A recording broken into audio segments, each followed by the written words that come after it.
అధ్యక్ష, గవర్నర్ ప్రసంగంపై ధన్యవాద తీర్మానంపై భారత రాష్ట్ర సమితి పక్షాన మాట్లాడటానికి అవకాశం ఇచ్చిన మీకు ముందుగా ధన్యవాదాలు.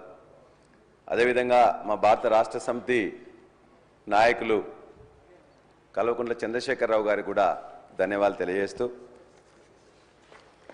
ఆ గవర్నర్ ప్రసంగం చూస్తే ఎప్పుడు కూడా ప్రభుత్వం యొక్క డాక్యుమెంట్గా పాలసీగా ఉంటుంది.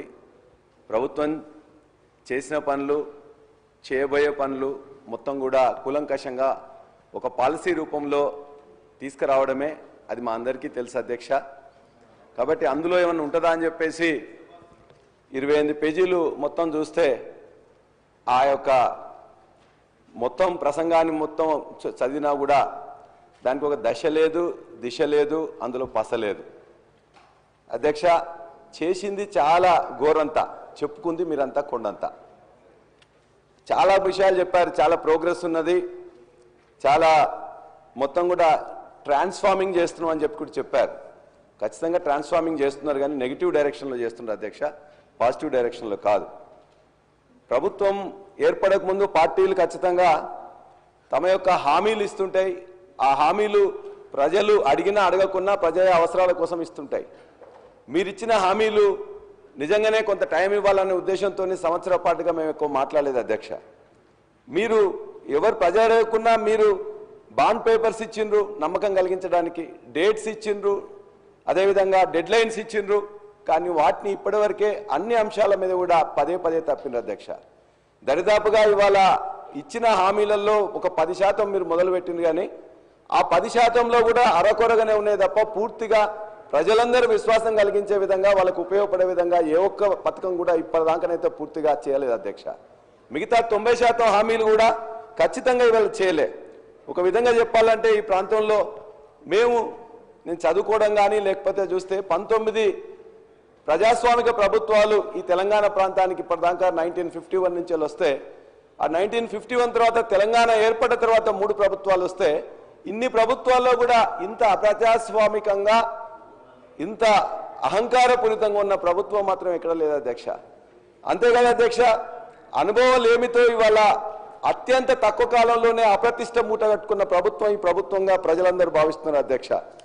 అంతేకాదు అధ్యక్ష, ఇవాళ అనేక హక్కులను ఎవరన్నా నిజంగా ఈ పని చేయలేదని చెప్పేసి ఎక్కడ ఎవరన్నా అడిగితే, గ్రామాల్లో కరెంట్ రాలేదనో, పంట ఎండిపోతుందనో ఎవరైనా జర్నలిస్టులు పోయి అక్కడికి అడిగినట్లయితే ఆ జర్నలిస్టుల మీద కూడా కేసులు పెట్టే, మహిళా జర్నలిస్టుల కేసులు పెట్టే దుస్థితి మాత్రం ఏనాడు ఏ ప్రభుత్వంలో రాలేదు అధ్యక్ష. ఇవాళ ఫీ రియంబర్స్మెంట్ ఏమని అంటే కొట్లాట, సర్పంచులు పెండింగ్ బిల్లులు ఏమంటే కూడా ఇబ్బంది అధ్యక్ష. అరే సార్ లేని ఆ మహిళా జర్నలిస్ట్ పెట్టిన వీడియోను మీరు కూడా సభ ముందు మీరు చూసి అది పనిష్మెంట్ అని ఫీల్ అయ్యి ఒకవేళ పల్లారాజేశ్వరరెడ్డి గారి మీద కూడా అటువంటి మాటలు మాట్లాడి ఉంటే వారు ఎటువంటి శిక్ష అవసరం లేదంటే రేపు పొద్దుగాల అటువంటి వీడియో తయారైతే పెద్ద ఇష్యూ కాదు. కాంగ్రెస్ పార్టీకి అయితే పెద్ద తయారు చేయాలంటే పెద్ద ఇష్యూ కాదు, కానీ అటువంటి వీడియోలు కూడా వీళ్ళు సమర్థిస్తే అంతకంటే వాళ్ళకు ఉండేటటువంటి ఎటువంటి విచక్షణ కోల్పోయి పూర్తిగా ఫ్రస్ట్రేషన్లు ఉన్నారో అర్థమవుతుంది. అనుభవం గురించి మాట్లాడుతున్నారు. ఎవరికి అనుభవం లేదు అధ్యక్ష? కాంగ్రెస్ పార్టీకి అనుభవం కావాలా? అనుభవం గురించి మాట్లాడుతూ ఉన్నారు, లేకపోతే పెద్ద అనుభవ రాహిత్యంగా పని జరుగుతుంది అంటున్నారు. 14 సంవత్సరాల మొత్తం అణిచివేతకు గురైనాడు. ఎక్కడ అణిచివేతకు గురైనాడు అధ్యక్ష? ప్రజాస్వామ్యమే లేదని చెప్తా ఉన్నారు 14 సంవత్సరాలు. ఇటువంటి పద్ధతి మాట్లాడితే నేను దయచేసి సభకు సంబంధించి గవర్నర్ గారి ప్రసంగం మీద వారు చెప్పమనండి, వారికి విమర్శించదలుచుకున్నది. మేము నెగటివ్ రోడ్లో పోతున్నామంటే మాకే అభ్యంతరం లేదు. గవర్నమెంట్ మేము 14 నెలల్లో మేము ప్రభుత్వం దిశ వేరుగా పోతా ఉన్నది, అవన్నీ మాట్లాడుకోండి. కానీ ఒక మాకు జర్నలిస్టు అంటే గౌరవం ఉంది.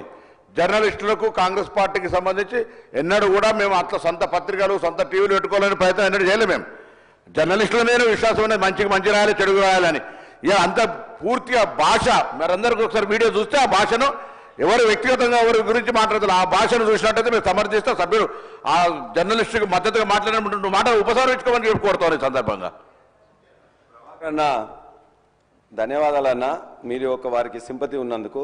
నేను అడిగేది ఏంటంటే అన్న, వారు మాట్లాడింది కాదు, వారు ఎక్కడైతే వారి యొక్క కొన్ని రికార్డ్ చేసి వాళ్ళు చేసినాయని కూడా ప్రజల యొక్క భావాలుగా వచ్చినాయి. ఒకవేళ వాళ్ళు మహిళలు కాబట్టి నా రిక్వెస్ట్ ఏంటంటే మా రిక్వెస్ట్ ఏంటంటే అధ్యక్ష, ఇద్దరు మహిళా జర్నలిస్టులని టెర్రరిస్టులు చేసింది కాబట్టి ఆ రేవతి తన్వి యాదవ్ మీద కొద్దిగంత సానుకూలంగా మీరు దయచేసి ఆలోచించి వాళ్ళని విడుదల చేయాలని కోరుతున్నాం. అదేవిధంగా ఇది ఒక పాలసీ ఉందని చెప్పేసి అనుకుంటే పాలసీ మాత్రం వాళ్ళ యొక్క మీరు చూడండి అధ్యక్ష ఎట్లా ఉన్నాయి వాళ్ళ ఫోటోలు. ఇవాళ తెలంగాణ అస్తిత్వం మీద ఇక్కడ చాలా అంశాలు మీరు రాశారు. ఇందులోనే ఒకటి ఏం చేసిండ్రు, మొత్తం కూడా ఆనవాళ్ళన్నింటి కూడా ఉండకుండా చేస్తామని తెలంగాణ తల్లి రూపురేఖలను మార్చారు. తెలంగాణ స్టేట్ టీఎస్ అని ఉంటే టీజీ అని మార్చారు. ఇవాళ లేటెస్ట్గా గవర్నర్ గారు ప్రసంగం చేసిన రోజునే వాళ్ళు ఇవాళ ఒక ఎడ్యుకేషన్ డిపార్ట్మెంట్ రిలీజ్ చేసింది అధ్యక్ష లోగో.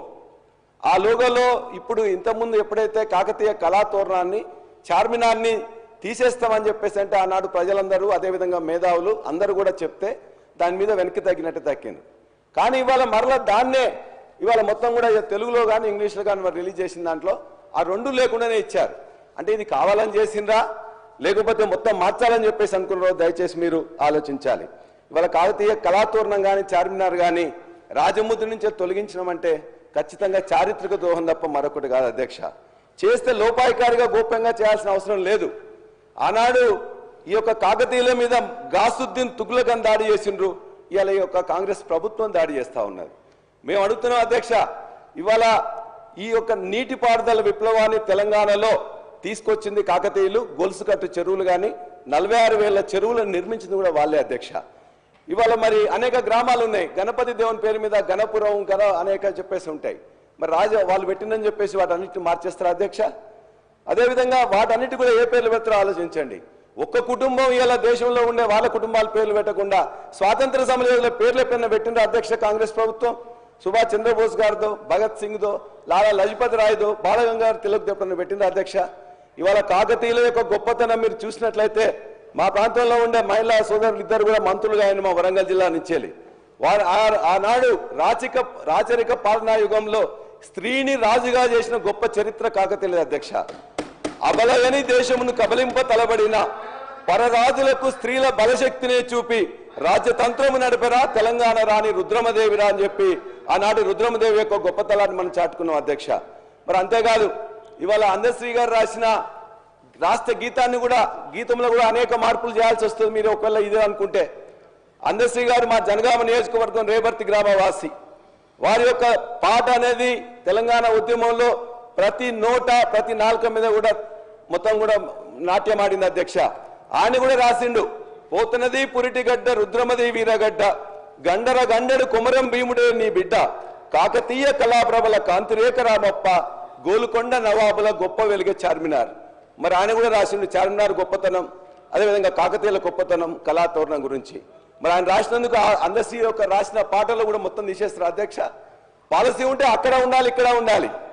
అదేవిధంగా అన్నం పెట్టి చెరువులను నింపి చెరువులు నిర్మించిన ఇవాళ దానికే బరకత్ ఉంటుందని చెప్పేసి ఆనాడు కేసీఆర్ గారు మిషన్ కాకతీయ అని పెట్టి వాటిని మళ్ళా పునర్నిర్మాణం చేసింది కేసీఆర్ గారు.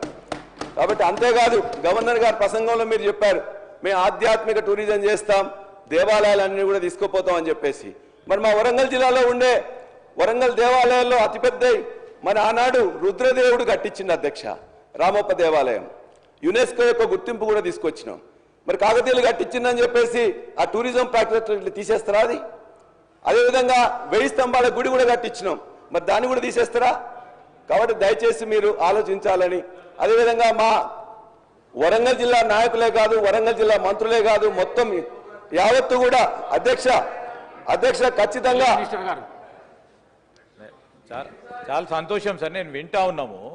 కానీ చరిత్ర దగ్గరలో ఉన్న చరిత్రను కూడా మనం ఆలోచించాలా. కాకతీయులకు సంబంధించి మాట్లాడుతూ ఉన్నారు అధ్యక్ష, వారి చరిత్ర గురించి మాట్లాడుతూ ఉన్నారు. టీఆర్ఎస్ పార్టీకి సంబంధించి ఆనాడు మా ప్రభుత్వ హయాంలో ఉమ్మడి రాష్ట్రంలో 2 కోట్ల రూపాయలు కాకతీయ ఉత్సవాల గురించి ఆ రోజు కేటాయింపు చేస్తే 2 కోట్లు కాదు 4 కోట్లు 6 కోట్లు 8 కోట్లు చేయాలని చాలా సందర్భాల్లో వారు డిమాండ్ చేశారు.